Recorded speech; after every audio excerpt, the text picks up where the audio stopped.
Welcome to my best Bluetooth speaker under $150 list. Now's actually a really great time to make this particular video because all of these speakers have received recent updates. So they're all roughly on a level playing field, unlike in some prior years where some of them might have been current, whereas others, like the UE Boom for example, hadn't been touched in some time. Now the 5 speakers on my desk in front of me are the candidates. In no particular order, they include the UE Boom 4, the Bose SoundLink Flex, the Beats Pill, the Sony ULT Field 1, and the JBL Flip 7. Now I have dedicated reviews for each and every one of these speakers, as well as affiliate links, and you can find all of that down in the video description. Now to be clear, these are all speakers that are worthy of purchasing if it meets your specific needs and if the price is right for you. That goes the same for the one that's going to wind up at the top of my list as the one that's at the bottom. But to give you my personal opinion in a rather head-to-head manner, I'll be ranking them all today to come up with my most recommended speaker in this sub $150 category. But first, as a really quick disclaimer, the JBL speaker was sent to me by the company, but the rest were purchased with my own money. I've also subsequently begun a relationship with Bose, as they've sent me some earbuds that I recently reviewed. Now, those facts weren't considered in this process, but I want to make sure that any potential perceived conflict of interest is clear from the start. So with that, let's empty the table and jump into the ranking. All right, coming in 5th place is the Sony ULT Field 1. Now, this speaker has the lowest MSRP of the bunch, $130, whereas the rest of them we're going to talk about are all $150. So there could definitely be a value argument here at times, but overall, I believe it's the worst of the group. The tough thing is that this speaker actually sounds pretty great, one of the best actually. It's not the sound that's the problem though, it's everything around the edges. Like if you listen to this speaker on max volume, it will die in just 3 hours. Which is pretty painful. Using the volume buttons barely impacts the sound and requires 50 individual clicks to go from one end of the volume spectrum to the other. The design is rugged, but ultimately a bit uninspiring for me. And finally, there's the ULT button, which is a mess.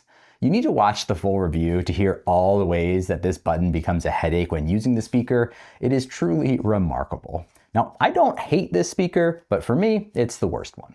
Next, coming in 4th place is the Bose SoundLink Flex. Now, right off the bat, I will admit, this is the Gen 1, and I don't have the Gen 2 version of this speaker. So go ahead and throw a big ol' asterisk on the whole video if you insist. However, I have read through and watched enough different reviews and comparisons from various other creators explaining their experiences with both that I feel pretty comfortable that it wouldn't be enough to sway my ranking one way or the other. Now, my biggest issue with the SoundLink Flex is the shape, which tips over really easily, and it also can't stand upright to take up less space as well. It also only has 12 hours of battery life, which is a bit on the low side, and suffers from audio that's more directional than other speakers in this category. Where it shines though, is just overall audio quality. If you're positioned in front of the speaker, straight out of the box, it's some of the clearest audio I've heard, and since the Gen 2 added a much needed EQ functionality, you can now get it sounding even better for your particular preferences. There's also a shockingly good microphone on board, which is not a priority for me on a Bluetooth speaker, but could be a highlight for some of you out there. Overall, this one sounds great, but has a few areas to improve, which is why it landed at number 4.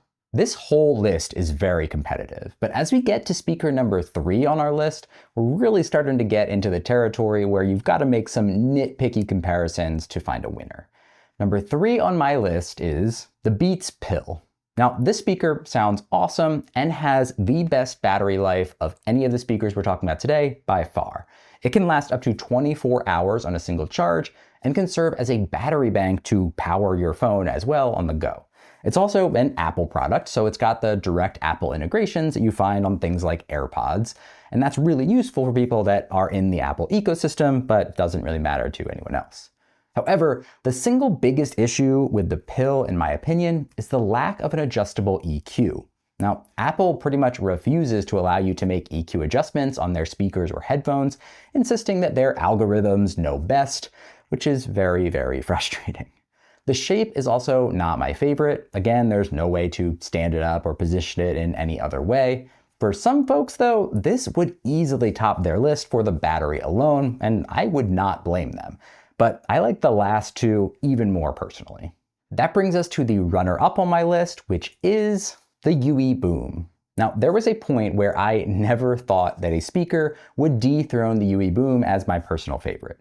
I think the sound is incredible, it's very well balanced, with incredibly clear vocals and highs, and the only potential area of improvement is at the low end, where the bass might be insufficient for some people.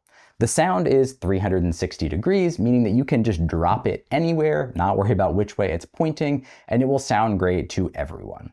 The design is pretty iconic, at least for me, and the controls are super simple. It also has the best app experience, allowing you to turn the speaker on and off remotely, which I shockingly haven't seen on any other speakers that I've tested. Simply put, it's just a really, really good all-around speaker. But it's not the best speaker, at least not according to me, because my favorite of this sub $150 category is the JBL Flip 7. It has the best overall sound for my ear, including both incredible vocals and a shockingly strong bass for its small size. It has the best adjustable EQ on this new model specifically, giving you incredible control over the sound with 7 bands of adjustment. The passive radiators on the side are so fun to watch, which is just a silly added bonus, but I don't care. The styling is clean and there's a ton of really cool colors to choose from. I first had JBL top my personal list with the Flip 6, which I bought with my own money. So even though this new Flip 7, which got even better, was sent to me by JBL, it would have topped this list regardless. All around, I think that this is the best speaker for under $150. But that doesn't mean that it's necessarily the best for you.